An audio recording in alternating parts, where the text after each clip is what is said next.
ಓಂ ಶ್ರೀ ಗುರು ಬಸವಲಿಂಗಾಯ ನಮಃ. ಪ್ರಥಮಂತು ಬಸವಣ್ಣ, ದ್ವಿತೀಯಂತು ಲಿಂಗವು, ತೃತೀಯಂತು ತತ್ವ ಬ್ರಹ್ಮಾಂಡವೆಲ್ಲ ಅಕಳಂಕ ಗುಣನಿಧಿ ಚಿದಾನಂದ ಬಸವಂಗೆ ಬಕುತನಾದೆನು ಗುರುವೇ ಯೋಗಿನಾಥ. ಬಸವಾದಿ ಬ್ರಹ್ಮತರಿಗೆ ಶರಣೆಂದು ವಚನ ಪಿತಾಮಹ ಫಗು ಹಳಕಟ್ಟಿಯವರನ್ನು ಕೂಡ ಸ್ಮರಿಸಿಕೊಂಡು ತಮ್ಮೆಲ್ಲರ ಅಂತರಂಗದ ಲಿಂಗ ಚೈತನ್ಯಕ್ಕೆ ಶರಣಾರ್ಥಿಗಳು.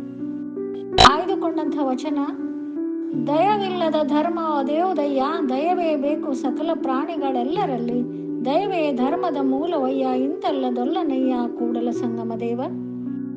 ದಯಾಸಾಗರ, ದಯಾಮೂರ್ತಿ, ಕರುಣಾಮೂರ್ತಿ, ದಯಾನಿಧಿ, ಸ್ತ್ರೀ ಕುಲೋದ್ಧಾರಕ, ಭಕ್ತಿ ಭಂಡಾರಿ ಬಸವಣ್ಣನವರು ರಚಿಸಿದ ವಚನವಿದು. ಪುಟ್ಟ ವಚನವಾದರೂ ಹಿರಿದಾದ ಅರ್ಥವನ್ನು ಪಡೆದುಕೊಂಡಿದೆ. ಧರ್ಮದ ಮೂಲಭೂತ ಲಕ್ಷಣವನ್ನು ಸೂತ್ರ ರೂಪದಲ್ಲಿ ಈ ವಚನದಲ್ಲಿ ಕಟ್ಟಿಕೊಟ್ಟಿದ್ದಾರೆ. ಕಾರ್ಲ್ಮಾರ್ಕ್ಸ್ ಮತ್ತು ಗಾಂಧೀಜಿಯವರ ವಿಚಾರಧಾರೆ ಬಸವಣ್ಣನವರು 12ನೇ ಶತಮಾನದಲ್ಲಿಯೇ ಕಾರ್ಯಗತಗೊಳಿಸಿದ್ದಾರೆ. ಸ್ಥಾವರ ಕಳಿವುಂಟು ಜಂಗಮ ಕಳಿವಿಲ್ಲ ಎಂಬ ತತ್ವದಡಿ ಲಿಂಗಾಯತ ಧರ್ಮ ಅಥವಾ ಬಸವ ಧರ್ಮ ಸ್ಥಾಪಿತವಾಯಿತು. ಜಗವೆಲ್ಲಕ್ಕಿಯೂ ಗುರುವಾಗಿ ತತ್ವ ಹೊತ್ತವರ ತತ್ತಾಗಿ ಶರಣರ ಕಿಂಕರನಾಗಿ ಮಾರ್ಗದರ್ಶನ ಮಾಡಿದ ಬಸವ ಗುರುವಿನ ಈ ಧರ್ಮವನ್ನು ಬಸವ ಧರ್ಮವೆಂದು, ಬಸವ ಗುರು ಕರುಣಿಸಿದ ಇಷ್ಟಲಿಂಗವನ್ನು ಬಸವಲಿಂಗವೆಂದು, ಬಸವ ತಂದೆ ಸಾಧಿಸಿ ತೋರಿಸಿದ ಯೋಗವನ್ನು ಬಸವ ಯೋಗವೆಂದು, ಬಸವ ಗುರು ಕರುಣಿಸಿದ ಅನುಭವವನ್ನು ಬಸವ ಪ್ರಸಾದವೆಂದು ಸ್ವೀಕರಿಸಿ ಭಕ್ತರೆಲ್ಲರೂ ಬಸವ ಬಸವ ಬಸವ ಎನ್ನುತ್ತಾ ಬಯಲಾದರು. ಅವರ ವಚನಗಳಲ್ಲಿ ಅಷ್ಟಾವರಣ, ಪಂಚಾಚಾರ, ಶಟಸ್ಥಲ ಮತ್ತು ಶಿವಯೋಗ ಹಾಗೂ ಇಷ್ಟಲಿಂಗದ ಮಹತ್ವವನ್ನು ನಾವು ನೋಡುತ್ತೇವೆ. ಇನ್ನು ವಚನದ ಮೊದಲ ಸಾಲು ಹೀಗಿದೆ: ದಯವಿಲ್ಲದ ಧರ್ಮ ಅದೇವುದಯ್ಯ. ಬಸವಣ್ಣವರು ಧರ್ಮದ ಮೂಲ ಉದ್ದೇಶ ದಯೆ. ದಯೆಯಿಲ್ಲದು ಧರ್ಮ ಹೇಗಾಗುತ್ತದೆ ಎಂದು ಪ್ರಶ್ನಿಸುತ್ತಾರೆ. ನಾಡಿಗೆ ಊರಿಗೆ ಒಳಿತಾಗಲಿ ಎಂದು ಮಾಡುವ ಯಜ್ಞ ಆಗಾದಿಗಳನ್ನು, ಪ್ರಾಣಿ, ಹವಿ, ಆಹಾರ, ದುಡ್ಡು, ಕನಕ, ವಸ್ತ್ರಗಳನ್ನು ಅರ್ಪಿಸುವುದನ್ನು ಶರಣರು ವಿರೋಧಿಸುತ್ತಾರೆ. ಹಿಂಸೆಯನ್ನು ವಿರೋಧಿಸುತ್ತಾರೆ. ಕೊಲ್ಲೆನಯ್ಯ ಪ್ರಾಣಿಗಳ, ಮೆಲ್ಲೆನಯ್ಯ ಬಾಯಿ ಚಪಲಕ್ಕೆ, ಮುಂದೆ ತೊಡಕೆಂಬುದ ಬಲ್ಲೆನಯ್ಯ ಎನ್ನುತ್ತಾರೆ. ಹಬ್ಬಕ್ಕೆ ತಂದ ಹರಕೆಯ ಕುರಿ ತೋರಣಕ್ಕೆ ತಂದ ತಳಿರ ಮೇಯಿತು, ಕೊಂದ ಹರೆಂಬುದನ್ನರಿಯದೆ ಬೆಂದ ಒಡಲ ಹೊರೆಯ ಹೋಯಿತು, ಅಂದಂದೆ ಹುಟ್ಟಿತು ಅಂದಂದೆ ಹೊಂದಿತು, ಕೊಂದವರು ಉಳಿದರೆ ಕೂಡಲ ಸಂಗಮದೇವ. ಮುಗ್ಧ ಮೂಕ ಪ್ರಾಣಿಯನ್ನು ಹರಕೆಯ ಸಲುವಾಗಿ ಕೊಂದು ನೀವೆಲ್ಲ ಅದೆಷ್ಟು ದಿನ ಬದುಕಿ ಉಳಿಯುತ್ತೀರಿ ಎಂದು ಪ್ರಶ್ನಿಸುತ್ತಾರೆ ಮಾತೃ ಹೃದಯಿ, ಮೃದು ಹೃದಯಾದ ಬಸವಣ್ಣನವರು. ಮಾತಿನ ಮಾತಿಂಗೆ ನಿನ್ನ ಕೊಂದಹರೆಂದು ಎಲೆ ಹೋತೆ ಅಳುಕಂಡ್ಯ, ವೇದ ಓದಿದವರ ಮುಂದೆ ಅಳುಕಂಡ್ಯ, ಶಾಸ್ತ್ರ ಓದಿದವರ ಮುಂದೆ ಅಳುಕಂಡ್ಯ, ನೀ ನತ್ತುದಕ್ಕೆ ತಕ್ಕುದ ಮಾಡುವ ಕೂಡಲ ಸಂಗಮ ದೇವ. ವೇದ ಶಾಸ್ತ್ರದ ನೆಪವನ್ನು ಮುಂದೆ ಮಾಡಿಕೊಂಡು ಬಾಯಿ ಚಪಲಕ್ಕಾಗಿ ಹೋತವನ್ನು ಅಕಾಲಿಕವಾಗಿ ಕೊಲ್ಲುತ್ತಿರಲ್ಲ, ನಿಮಗೂ ಅಕಾಲಿಕ ಮರಣವೇ ಸಂಭವಿಸುತ್ತದೆ.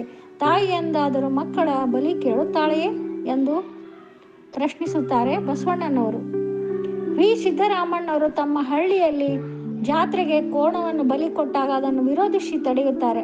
ಆದರೆ ಮರು ವರ್ಷವೇ ಅವರನ್ನು ಕೂಡಿ ಹಾಕಿ ಮತ್ತೆ ಕೋಣವನ್ನು ಬಲಿ ಕೊಟ್ಟಾಗ ಅವರು ನೊಂದುಕೊಂಡು ಬಾಲ್ಕಿ ಅಪ್ಪವರ ಚನ್ನಬಸವ ತಾತನವರ ಸಂದೇಶದಂತೆ ಬಸವ ಕಲ್ಯಾಣಕ್ಕೆ ಹೋಗ್ತಾರೆ. ಅಲ್ಲಿ ತಮ್ಮ ಜೀವಮಾನವೆಲ್ಲ ಶರಣರ ನಾಟಕಗಳನ್ನು ಬರೆಯುತ್ತಾ, ನಾಟಕಗಳನ್ನು ಆಡಿಸುತ್ತಾ, ವಚನ ನಿರ್ವಚನ ಮಾಡುತ್ತಾ, ಶರಣರ ಸಂದೇಶಗಳನ್ನು ಹಳ್ಳಿ ಹಳ್ಳಿಗೂ ತಲುಪಿಸುತ್ತಾ, ತಮ್ಮ ಬಸವಗೀತೆಗಳನ್ನು ರಚಿಸುತ್ತಾ ಜೀವನವನ್ನೆಲ್ಲ ಕಳೆಯುತ್ತಾರೆ. ದಾವಣಗೆರೆ, ಬೀದರ್, ಹೀಗೆ ಬಾಲ್ಕಿ ಎಲ್ಲೆಡೆಯೇ ಸಂಚರಿಸುತ್ತಾ ಬದುಕನ್ನು ಸಾರ್ಥಕಗೊಳಿಸುತ್ತಾರೆ. ಶಿವಯೋಗಿ ಆಗುತ್ತಾರೆ.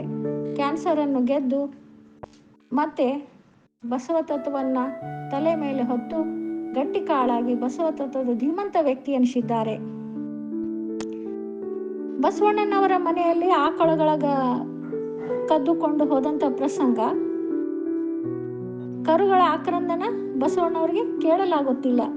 ಹೋಗಿ ಬಿಟ್ಟು ಬನ್ನಿರಿ, ಕರುವನ್ನಗಲಿಸಿ ತಾಯಿಯ ಮರಗಿಸಿ ಹಾಲು ಕರೆದುಣ್ಣಬೇಡಿರೋ, ಬೇಗ ಬಿಟ್ಟು ಬನ್ನಿರೋ.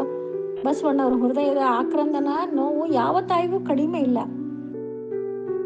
ಕಲ್ಲು ನಾಗರ ಕಂಡರೆ ಹಾಲನ್ನೆರೆಯುವುದು, ದಿಟನಾಗರ ಕಂಡರೆ ಕೊಲ್ಲೆಂಬುದು, ಇದೆಂತೂ ಸರಿಯಯ್ಯ ಎನ್ನುತ್ತಾರೆ. ಉಂಬ ಜಂಗಮ ಬಂದರೆ ನಡೆಯಾಚೆ ಎನ್ನುತ್ತಾರೆ. ಉಣ್ಣದ ಲಿಂಗಕ್ಕೆ ಬೋನವ ಹಿಡಿಯುತ್ತಾರೆ. ಕೂಡಲ ಸಂಗನ ಶರಣರ ಕಂಡು ಉದಾಸೀನ ಮಾಡಿದರೆ ಕಲ್ಲ ತಾಗಿದ ಮಿಟ್ಟೆಯಂತಿ ಪರಯ್ಯ ಎನ್ನುತ್ತಾರೆ. ಹಸಿದು ಬಂದ ಜಂಗಮನಿಗೆ ಮೊದಲು ನೀಡಿ ಉಪಚರಿಸಬೇಕು. ಅದು ಬಿಟ್ಟು ಸ್ಥಾವರ ಲಿಂಗಕ್ಕೆ ಹಾಗೂ ಕಲ್ಲನಾಗರಕ್ಕೆ ಹಾಲೆರೆಯುವುದನ್ನು, ಬೋನ ಹಿಡಿಯುವುದನ್ನು ಅವರು ಒಪ್ಪೋದಿಲ್ಲ.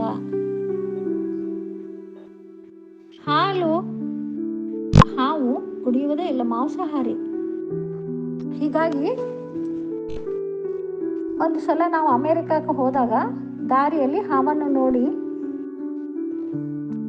ಅದು ಗಾಬರಿಯಾದ ಹಾವು ಅತ್ತಿತ್ತ ಓಡಾಡುತ್ತಿದೆ. ಆಗ ಒಬ್ಬರು ಫೋನ್ ಮಾಡಿದಾಗ ತಕ್ಷಣವೇ ಅದನ್ನು ಸುರಕ್ಷಿತ ಸ್ಥಳಕ್ಕೆ ಬಂದು ಕರೆದೊಯ್ದರು. ಹೀಗೆ ಅಮೆರಿಕದಲ್ಲಿ ಹಾವುಗಳನ್ನು ಕೊಲ್ಲುವ ಹಕ್ಕು ಯಾರಿಗೂ ಇಲ್ಲ. ಇನ್ನು ಸಾಲಿನ ಮತ್ತೊಂದು ಭಾಗ, ಪ್ರಾಣಿಗಳಲ್ಲಿ ದಯವಿರಬೇಕು, ಪ್ರಾಣಿಗಳಲ್ಲಿ ನಂತರದ ಭಾಗ ಎಲ್ಲರಲ್ಲಿ. ಇದನ್ನು ನೋಡುವ. ವಿಶ್ವದ ನಾನಾ ಕಡೆಗಳಿಂದ ಪಂಚಪರುಷಮೂರ್ತಿ ಬಸವಣ್ಣನವರನ್ನು ಕಾಣಲು ಬರುತ್ತಿದ್ದರು. ಬಸವಣ್ಣವ್ರು ಹೇಳ್ತಾರೆ, ಇವನಾರವ ಎಂದೆನಿಸದಿರಯ್ಯ, ಇವ ನಮ್ಮವ ಕೂಡಲ ಸಂಗಮ ದೇವ ನಿಮ್ಮ ಮಹಾಮನೆಯ ಮಗನೆಂದೆನಿಸಯ್ಯ. ಬಸವ ಕಲ್ಯಾಣದಲ್ಲಿ ಬಂದವರ ಓಣಿಯಲ್ಲಿ ಮೊದಲಿಗೆ ಬಂದು ಉಳಿದುಕೊಂಡಾಗ ನೀವು ಎಲ್ಲಿಂದ ಬಂದಿರಿ, ಹೇಗೆ ಬಂದಿರಿ, ಎಷ್ಟು ದಿವಸ ಇರುತ್ತೀರಿ ಪ್ರಶ್ನೆಗಳನ್ನು ದಯವಿಟ್ಟು ಮಾಡಬೇಡಿ.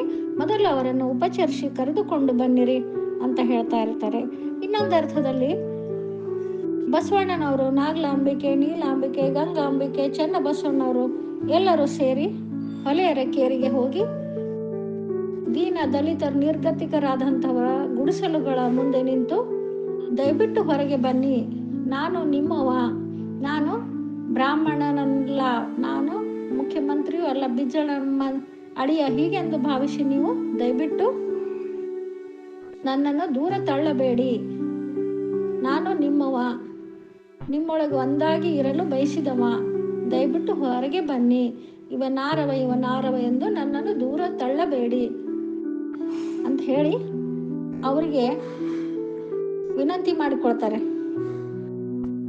ಆದರೆ ಅವರು ಉಚ್ಚ ಕುಲದ ಬ್ರಾಹ್ಮಣ, ಮೇಲಾಗಿ ಮುಖ್ಯಮಂತ್ರಿ, ಮೇಲಾಗಿ ಬಿಜ್ಜಳ ರಾಜನ ಅಳಿಯ, ನಮ್ಮ ನೆರಳು ಅವರ ಮೇಲೆ ಬಿದ್ದರೆ ನಮಗೇನು ಶಿಕ್ಷೆ ಕಾದಿದೆಯೋ ಎಂದು ಭಯಭೀತರಾಗಿ ಒಳಗೆ ಅಡಗಿ ಕುಳಿತುಕೊಳ್ತಾ ಇದ್ರು. ಆದರೆ ಬಸವಣ್ಣವರು ಹಲವಾರು ಸಲ ಹೋಗಿ ಅವರನ್ನು ಮತ್ತೆ ಕರೆದು ಅನುಭವ ಮಂಟಪಕ್ಕೆ ಬರುವಂತೆ ಮಾಡ್ತಾರೆ. ದಂದಣ ದತ್ತಣೆಯಲ್ಲಿ ಹೆದರಬೇಡಿ, ನಿಮಗೆ ತಿಳಿದಂತೆ ಮಾತನಾಡಿ, ನೀವ್ಯಾರಿಗೂ ಕಡಿಮೆ ಇಲ್ಲ, ನಿಮ್ಮಲ್ಲಿ ಎಲ್ಲವೂ ಇದೆ, ದುಡಿಯಲು 2 ಕೈಗಳಿವೆ, ಕಾಯಕ ದಾಸೋಹ ಮಾಡಬಹುದು, ತನ್ನ ತಾನರಿದೊಡೆ ತಾನೇ ದೇವ. ಹಾಗೆ ಒಬ್ಬ ನರನನ್ನು ವೈಚಾರಿಕವಾಗಿ ವೈಜ್ಞಾನಿಕವಾಗಿ ಹರನನ್ನಾಗಿ ಮಾಡಿಸಿದ ಕೀರ್ತಿ ಬಸವಣ್ಣನವರಿಗೆ ಸಲ್ಲುತ್ತದೆ. ಅಷ್ಟಾವರಣ ಪಂಚಾಚಾರ ಶಟಸ್ಥಲಗಳ ಮಾರ್ಗವಾಗಿ ಅವರನ್ನು ಕರೆದುಕೊಂಡು ಹೋಗಿ ಅವರಿಗೆ ಇಷ್ಟಲಿಂಗವನ್ನು ಪ್ರಸಾದಿಸಿ, ಜೊತೆಗೆ ಶಿವಯೋಗ ಸಾಧನೆಗೆ ತೊಡಗಿಸಿ ಅವರಲ್ಲಿ ಆತ್ಮಸ್ಥೈರ್ಯ ಉಂಟಾಗುವಂತೆ ಮಾಡ್ತಾರೆ. ಹಾಗೆ ಎಲ್ಲರನ್ನು ತುಂಬ ಪ್ರೀತಿಯಿಂದ ಕಾಣ್ತಾರೆ, ದಯೆಯಿಂದ, ಅಂತಃಕರಣದಿಂದ ಅವರನ್ನು ಅಪ್ಪಿಕೊಳ್ತಾರೆ, ಅವರ ಎಲ್ಲರನ್ನು ಗಟ್ಟಿಗೊಳಿಸ್ತಾರೆ. ಹಾಗೆ ಅವರ ಹೃದಯ ವೈಶಾಲ್ಯತೆಯನ್ನು ಕಂಡು ಅವರು ಕೂಡ ಕರಗಿ ಹೋಗ್ತಾರೆ. ಅನುಭವ ಮಂಟಪದಲ್ಲಿ ಉಳ್ಳವರು ಇದ್ದರು, ಇಲ್ಲದವರು ಇದ್ದರು, ಸ್ತ್ರೀಯರಿದ್ದರು, ಪುರುಷರಿದ್ದರು, ಮೇಲ್ಜಾತಿಯವರಿದ್ದರು, ಕೆಳಜಾತಿಯವರಿದ್ದರು. ಅಲ್ಲಮ ಪ್ರಭುಗಳಿಗೆ ಸಲ್ಲುವ ಗೌರವ ಸತ್ಯಕ್ಕಳಿಗೂ ಸಿಗುತ್ತಿತ್ತು, ಸತ್ಯಕ್ಕಳಿಗೆ ಸಿಗುವ ಗೌರವ ಅಲ್ಲಮ ಪ್ರಭುಗಳಿಗೆ ಒಂದೇ ಸಮನಾಗಿ. ಹಾಗೆ ಪುರುಷ ಸ್ತ್ರೀಯರಿಬ್ಬರು ತಮ್ಮ ಅಹಂಕಾರ ನಿರಸನ ಮಾಡಿಕೊಂಡು ಎಲ್ಲರೂ ಶರಣಸತಿ ಲಿಂಗಪತಿ, ಎಲ್ಲರಿಗೂ ಲಿಂಗಯ್ಯನೇ ಪತಿ ಎಂದು ಭಾವಿಸಿದರು. ಸತಿಪತಿಗಳಿಬ್ಬರು ಸಮಾನರೆಂದು ಭಾವಿಸಿದರು. ಸತಿಪತಿಗಳೊಂದಾದ ಭಕ್ತಿ ಹಿತವಾಗಿ ಪುದು ಶಿವಂಗೆ ಎಂದು ತಿಳಿದು ಸಮಾನ ಗೌರವದಿಂದ ಕಂಡರು. ಹಾಗೆಯೇ ಬಾಲ್ಯದಲ್ಲಿಯ ಬಸವಣ್ಣನವರು ಅಕ್ಕಳಿಗಿರದ ಸಂಸ್ಕಾರ ನನಗೂ ಬೇಡ, ತಾಯಿ ಶೂದ್ರಳಾದರೆ ನಾನು ಹೇಗೆ ಶ್ರೇಷ್ಠ ಎಂದು ಎಲ್ಲವನ್ನು ತೊರೆದು ಹೊರಬಿದ್ದನಲ್ಲವೇ. ವಿಚಾರ ಕ್ರಾಂತಿ, ಆಚಾರ ಕ್ರಾಂತಿ ಎರಡೂ ನಡೆಯಿತು. ಕೇವಲ ಅಕ್ಕಳಿಗಾಗಿ ಅಲ್ಲ, ಇಡೀ ಸ್ತ್ರೀ ಕುಲದ ಸ್ವಾತಂತ್ರ್ಯಕ್ಕಾಗಿ, ದಾಸ್ಯ ವಿಮೋಚನೆಗಾಗಿ ಹೊರಬಂದರು. ಹಾಗೆ ಅಕ್ಕನ ಆಗಮ ಕೂಡ ಹಿಂಬಾಲಿಸುತ್ತಾಳೆ. ಎಲ್ಲವನ್ನು ತೊರೆದು ಸ್ತ್ರೀಯರ ದಾಸ್ಯ ವಿಮೋಚನೆಗೆ ಹೊರಬಂದ ಇಂತಹ ಇತಿಹಾಸದಲ್ಲಿ ಇಂಥ ಘಟನೆ ನಾವು ಇನ್ನೊಂದನ್ನು ಕಾಣುವುದಿಲ್ಲ. ನಾವು ಇಡೀ ಸ್ತ್ರೀ ಕುಲಕ್ಕೆ ಅಣ್ಣ ನೆನೆಸಿದ ಬಸವಣ್ಣನವರು ಅಣ್ಣ ಬಸವಣ್ಣನಾದರು.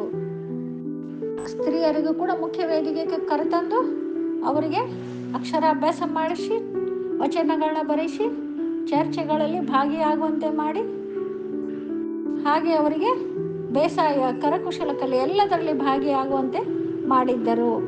ಬಹಿಷ್ಠೆ ಆಗುತ್ತಾಳೆ ಎಂಬ ಒಂದೇ ಕಾರಣಕ್ಕಾಗಿ ಅವಳನ್ನು ಮೂಲೆ ಗುಂಪು ಮಾಡಿದ್ದ ಪುರುಷ ವರ್ಗ ಇಂದು ಅವಳಿಗೆ ಗಂಡನ ಸಮನಾದ ಅಧಿಕಾರ ದೊರೆಯಿತು, ಸ್ವಾತಂತ್ರ್ಯ ದೊರೆಯಿತು.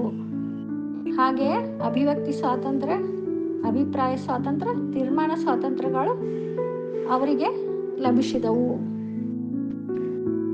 ಹಾಗೆಯೇ ಇಲ್ಲಿ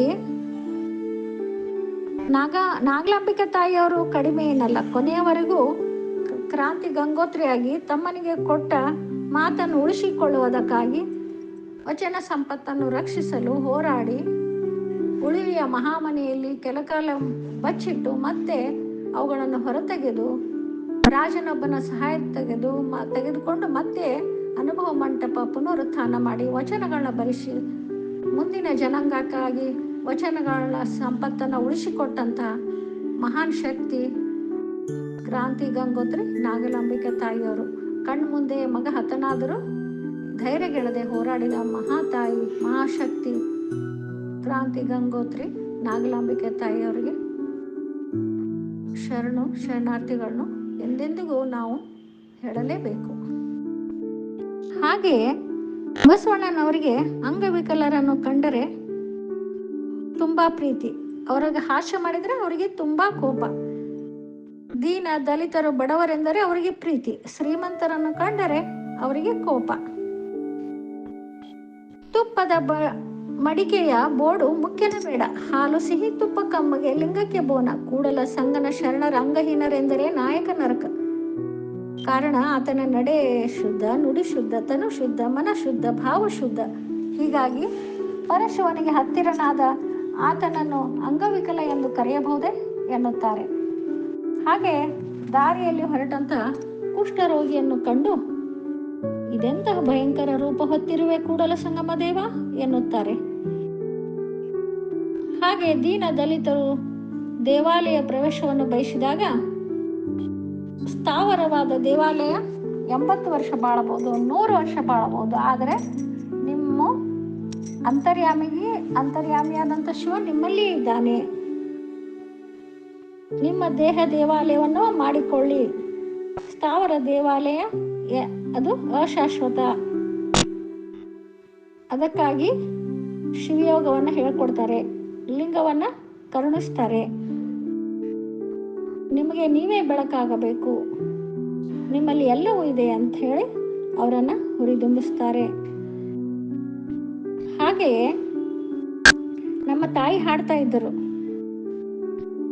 ಪತ್ರಿಯ ಗಿಡಕ್ಕೆ ಹೋಗಿ ಸುತ್ತಾಡಿ ಬಂದರೆ ಗಾಢದ ಎತ್ತಿಗೆ ಸರಿಯವ್ವ, ತನ್ನ ಮೇಲಿರಿಸಿದ್ದು ತನಗೆ ತಿಳಿಯದ ಕಲ್ಲು ನಮಗೇನು ಕೊಡುವುದು ಹಡೆದವ್ವ, ಜೋಗಪ್ಪ ಬಂದಾಗ ಕೊಡಪಾನೆ ಎತ್ತೆತ್ತಿ ದೇವರ ಕೇಳುವುದು ಸಾಕವ್ವ, ತನ್ನ ಮೇಲಿರಿಸಿದ್ದು ತನಗೆ ತಿಳಿಯದ ಕಲ್ಲು ನಮಗೇನು ಕೊಡುವುದು ಹಡೆದವ್ವ, ಕಲ್ಲಿಗೆ ಬೆಳಗೋಕ್ಕಿಂತ ಗುರುವಿಗೆ ಬೆಳಗಿದರೆ ಬೇಕಾದು ಸಿಗುವುದು ಹಡೆದವ್ವ.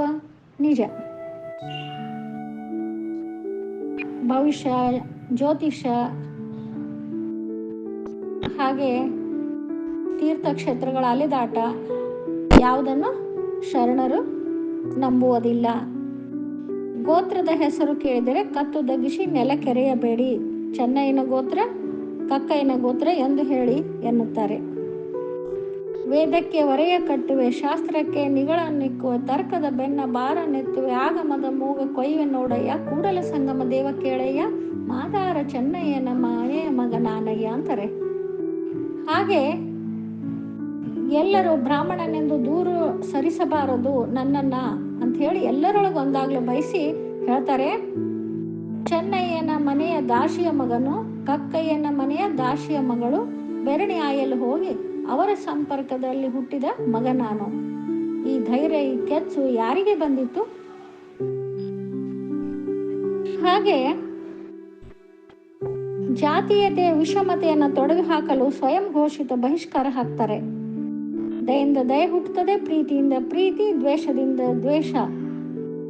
ಅವರು ಚೂರಿ ಚಿಕ್ಕಣ್ಣನಂತಹ ಅವನನ್ನು ಕೊಲ್ಲಲು ಬಂದವನೇ ಎನ್ನಯ್ಯ ಎಂದು ಅಪ್ಪಿಕೊಂಡಾಗ ಅವನೇ ಅಂಗರಕ್ಷಕನಾಗ್ತಾನೆ.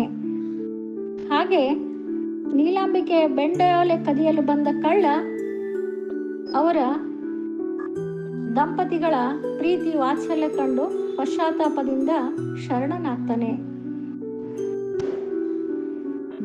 ಬೇಗ ಕೊಡೆ ಬೆಂಡಾಲಗಿತ್ತಿ, ಅಯ್ಯನ ಕೈ ನೊಂದಾವು, ಕಳ್ಳನ ಮನೆಗೊಬ್ಬ ಬಲುಗಳ್ಳ ಬಂದರೆ ಕೂಡಲ ಸಂಗಮನ ದೇವನಲ್ಲದೆ ಬೇರಲ್ಲ ಅಂತ ಹೇಳಿದಾಗ ನೀಲಾಂಬಿಕೆ ಬಿಚ್ಚಿ ಕೊಡ್ತಾರೆ.